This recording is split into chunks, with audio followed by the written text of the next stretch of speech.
Non è vero che l'Italia non è ai campionati del mondo di calcio 2026. Tutti quest'estate parlano della Coppa del Mondo FIFA che si svolge tra USA, Canada e Messico e tutti abbiamo bene in mente il trofeo che la rappresenta, la coppa che viene alzata in caso di successo.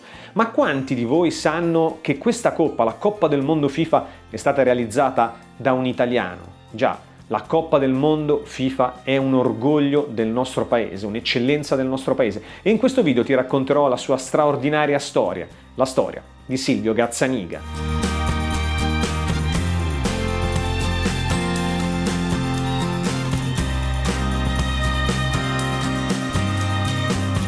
E non mancherà un pizzico di romanticismo in questa storia perché vi farò ascoltare le parole di Tommaso Bonazzi Gazzaniga, il nipote di Silvio, e andremo a incontrarlo nella loro casa di Introbio, in Valsassina, dove Silvio amava trascorrere l'estate e le vacanze invernali.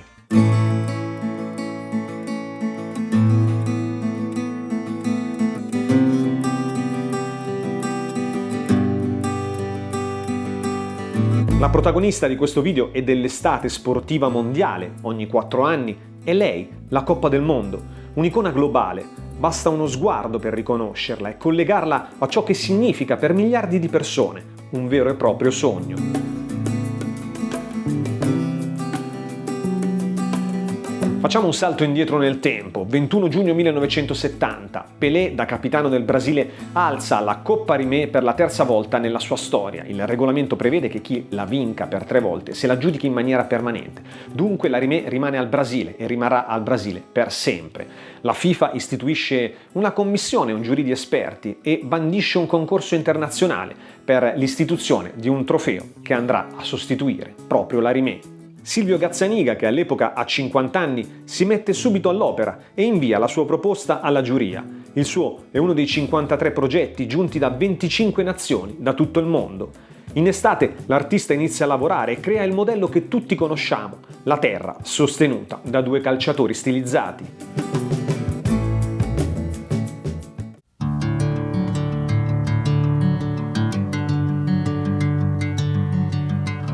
Sono con Tommaso a Introbio, la casa del nonno, la casa in cui il nonno trascorreva anche dei periodi di vacanza. Prima di concentrarci sulla Coppa volevo chiederti, Tommaso, che ricordo hai di tuo nonno? Com'era da nonno? Allora, di mio nonno ho un ricordo bellissimo perché è stato un nonno molto presente e anche molto affettuoso. Ricordo soprattutto quando la domenica portava me e mio fratello Damiano al parco a Milano, quindi al Parco Sempione, al Parco Indro Montanelli, ci faceva giocare nella natura e poi ho un ricordo legato ai momenti in cui ci faceva giocare nel suo studio artistico.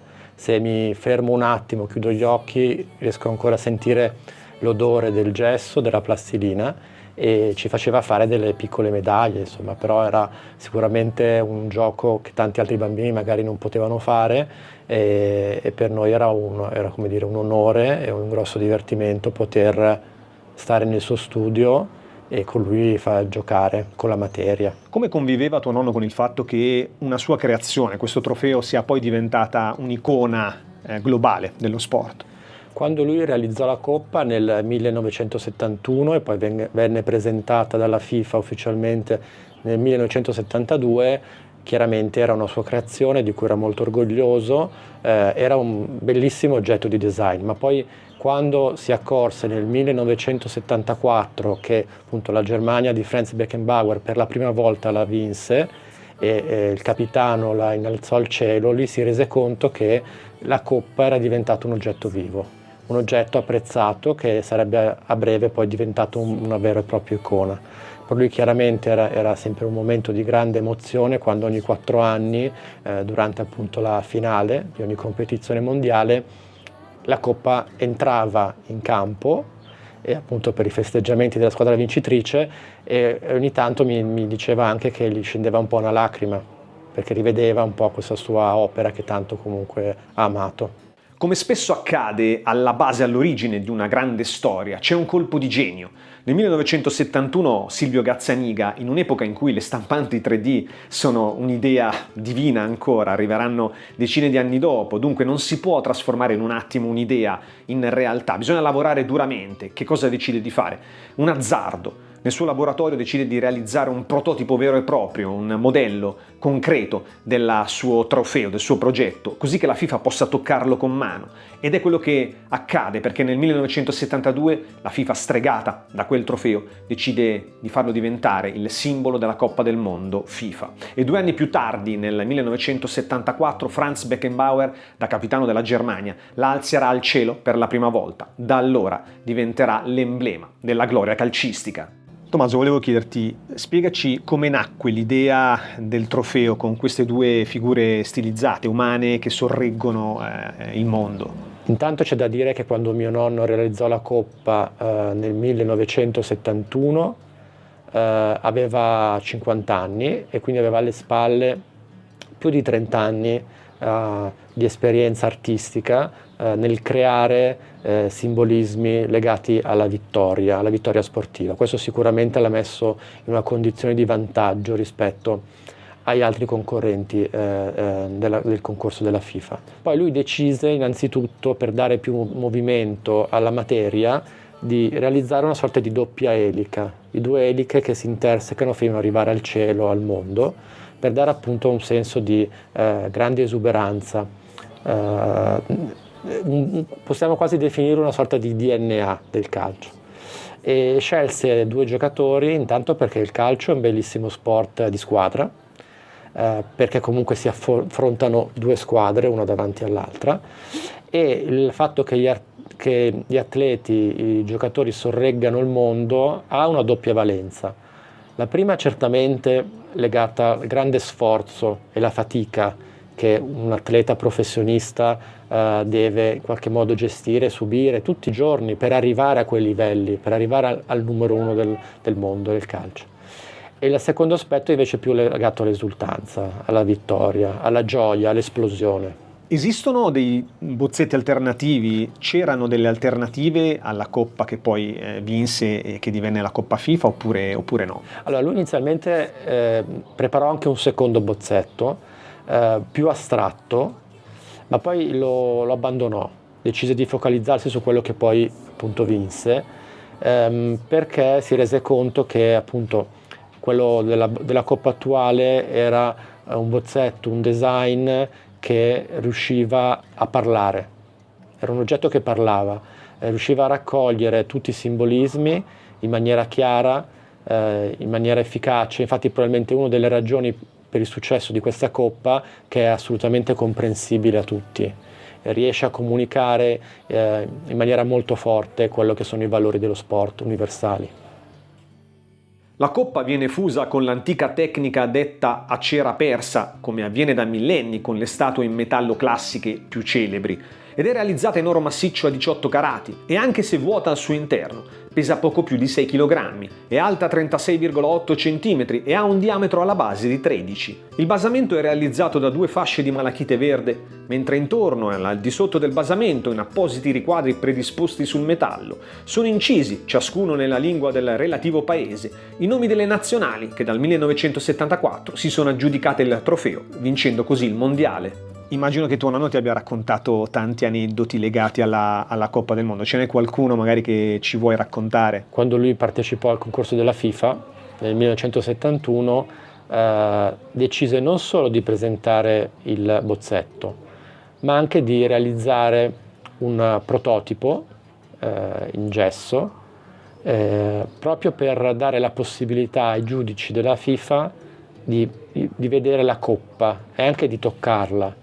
E questo lo fece senza nessuna rassicurazione di essere poi scelto, ma i giudici certamente, quando si trovarono davanti questo bellissimo oggetto, questa potenza scultorea, questa grande fotogenia, perché ricordiamo che nel 70 la televisione incominciava ad avere un ruolo nei mezzi di comunicazione rispetto al passato, anche il fatto che potesse essere così facilmente impugnabile probabilmente li convinse, e quindi questa fu una mossa geniale, direi, perché lo mise sicuramente in una posizione di vantaggio rispetto agli altri artisti, e furono altri 52 che venivano da 25 nazioni da tutto il mondo. Un altro aspetto, per esempio, è che la coppa dentro è completamente vuota, praticamente l'oro serve a coprire quei 2 o 3 millimetri, dipende dalle zone del modellato, per appunto creare la coppa, ma poi dentro appunto è vuota, e abbiamo fatto un calcolo che se la coppa fosse totalmente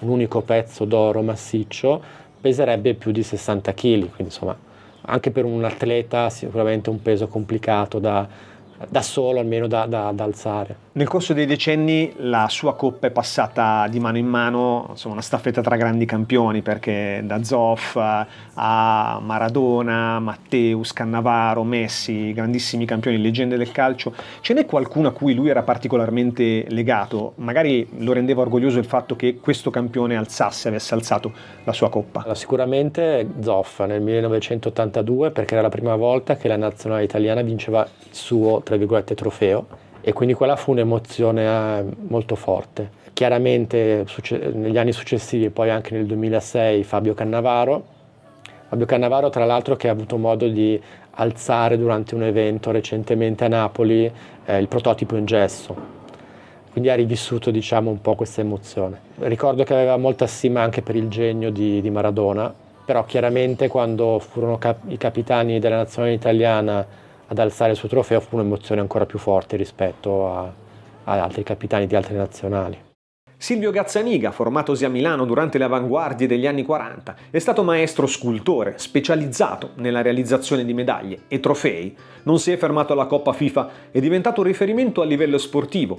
Negli anni ha infatti creato anche la Coppa UEFA Europa League e la Supercoppa UEFA. Ha realizzato inoltre le Coppe del Mondo di baseball, bob e volley e medaglie per manifestazioni importanti anche di altre discipline quali pallacanestro, nuoto, sci e altre ancora. Un vero e proprio mito che si fa spartiacque nella storia dei trofei. Prima di lui si utilizzavano lastra e tornite, lui miscela invece un modellato fuso. La sua arte trasmette un movimento dinamico e allo stesso tempo veicola messaggi importanti, come il gioco di squadra. Silvio Gazzaniga, dopo diversi prestigiosi riconoscimenti alla carriera, si spegne a Milano nell'ottobre 2016 all'età di 95 anni. Ogni 4 anni, in occasione del campionato del mondo, miliardi di persone potranno rivedere ogni volta quel trofeo, potranno piangere, ridere, sognare quel trofeo. E dopo questo video qualcuno forse si ricorderà anche della persona, dell'italiano, che ha fatto sì che quella coppa diventasse leggenda e la consegnasse all'immortalità sportiva.